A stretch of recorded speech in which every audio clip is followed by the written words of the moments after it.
balanced there in front of you, and then no matter, that takes away your communication if you cannot read.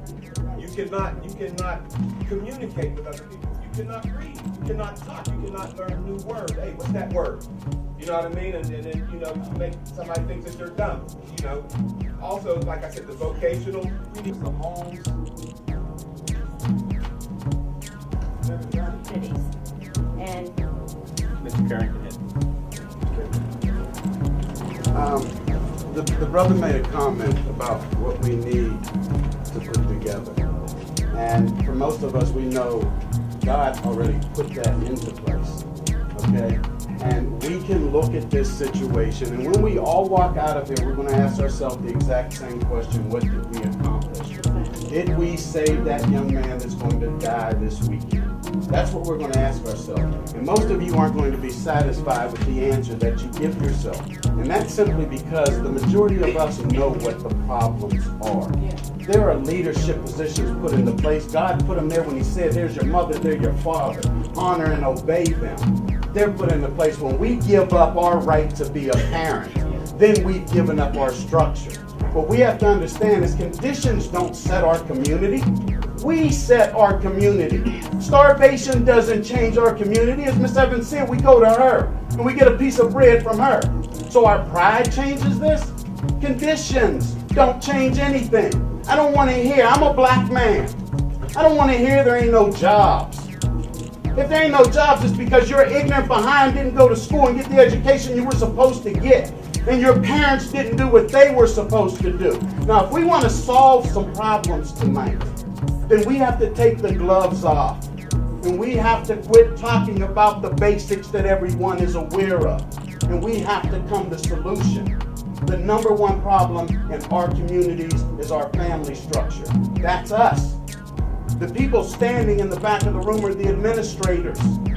They are there as educators to do one thing: educate your child. I work in the Pittsburgh public school systems and I work in the communities. When I have your child tell me, F you, I don't need to listen to you, do you imagine what that white 45, 60-year-old teacher wants to say to that child? She don't want to say nothing. She'd rather let your child muddle through, uneducated, but save her life. Now, if you want to do something, save your child's life. And I don't mean to preach to the choir, because those that are sitting here are those that know what needs to be done. And the question keeps getting asked, well, what do we do? What do we do? Do we wait for the next step and then ask that question again as if we are not as educated enough to solve our own problem? It's not going to be fixed from outside agencies because we're not letting nobody come in our community and tell us nothing. So you ain't fixing it that way. What you're going to do is you take the guidance of the individuals that call themselves responsible, that government, city and county, pays to be responsible for solving these problems.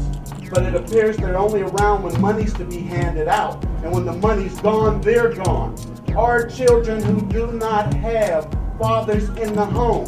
There are black men. We're standing here ready to aid your child, ready to guide them, ready to tutor them.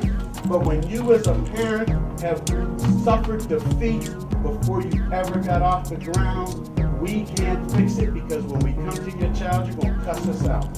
Who do you think you are to tell me how to raise my child? When his black behind is dead in a month, then what are you going to say to me? Let's save the next one.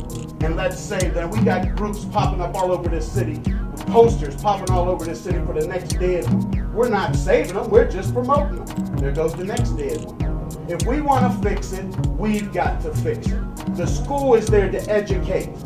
You can't put the responsibility on their shoulder to keep your child safe. If your child goes to school and is smart mouth with everybody, what do you want me to do? You want me to go around beating up your child because he don't have a daddy at home? No, you don't want me to do that.